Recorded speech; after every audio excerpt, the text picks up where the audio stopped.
Assalamualaikum warahmatullahi wabarakatuh. Perkenalkan, nama saya Cika Putri Panuntun dari kelas MN20E. Di sini saya akan menjelaskan tentang pasar modal. Pasar modal merupakan tempat tersedianya instrumen keuangan yang dapat diperjualbelikan.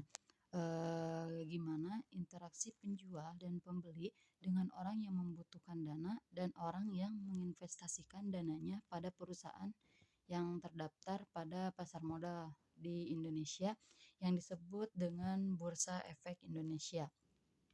Apa itu pasar modal? Pasar modal diidentifikasikan sebagai pasar untuk berbagai instrumen keuangan jangka panjang yang dapat diperjualbelikan, baik yang diterbitkan oleh pemerintah maupun perusahaan swasta. Demikian pula pasar modal merupakan pasar yang berisikan sejumlah instrumen keuangan jangka panjang yang diperjualbelikan dalam bentuk hutang maupun modal. Perusahaan yang terdaftar di pasar modal Indonesia atau yang disebut dengan Bursa Efek Indonesia yang disingkat dengan BEI wajib untuk menyajikan informasi perusahaan secara terbuka kepada masyarakat luas. Dalam arti lain, memberikan informasi mengenai kondisi perusahaan tersebut, baik dari segi profit, produk, aktivitas, hingga kinerja perusahaan itu sendiri. Pasar modal Indonesia berisikan investor yang beragam. Keberagaman tersebut disebabkan oleh aspek-aspek tertentu, diantaranya adalah motivasi investasi, daya beli terhadap sekuritas, tingkat pengetahuan dan pengalaman investasi, serta perilaku investasi.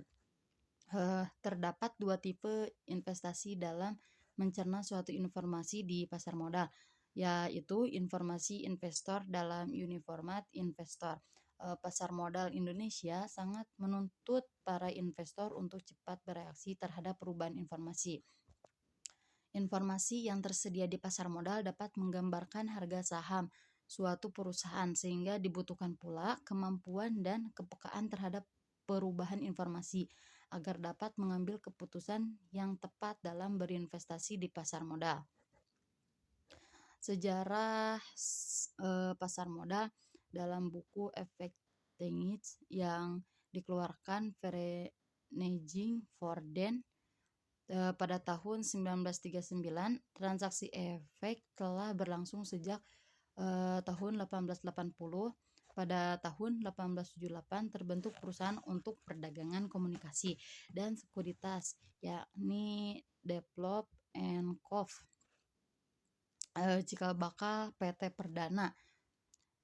Kemudian Amsterdam mendirikan cabang yang terletak di Batavia, Jakarta pada tanggal 14 Desember 1912 menjadi penyelenggara Vereniging for the Effectable dan langsung memulai perdagangan. Perkembangan pasar modal selama tahun 1977 sampai dengan 1987 mengalami kelesuan meskipun pemerintah telah memberikan fasilitas kepada perusahaan-perusahaan yang memanfaatkan dana dari bursa efek. Instrumen utama pasar modal, objek yang diperdagangkan di pasar modal adalah efek, yakni surat pengakuan utang, surat berharga komersial, saham obligasi, tanda bukti utang, unit penyertaan kontrak kolektif, kontrak perpanjang atas efek rumah, dan setiap derivatif dari efek. Kemudian ada instrumen utama pasar modal antara lain, yang pertama saham, yang kedua obligasi, yang ketiga derivatif, yang keempat waran, yang kelima reksadana.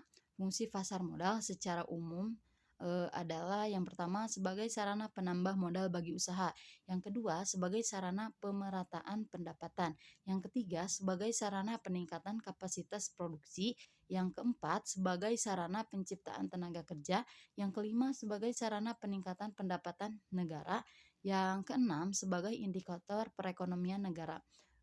Kemudian tujuan dari pasar modal yaitu menunjang pelaksanaan pembangunan nasional yang memiliki peran strategi sebagai salah satu sumber pendanaan dunia usaha.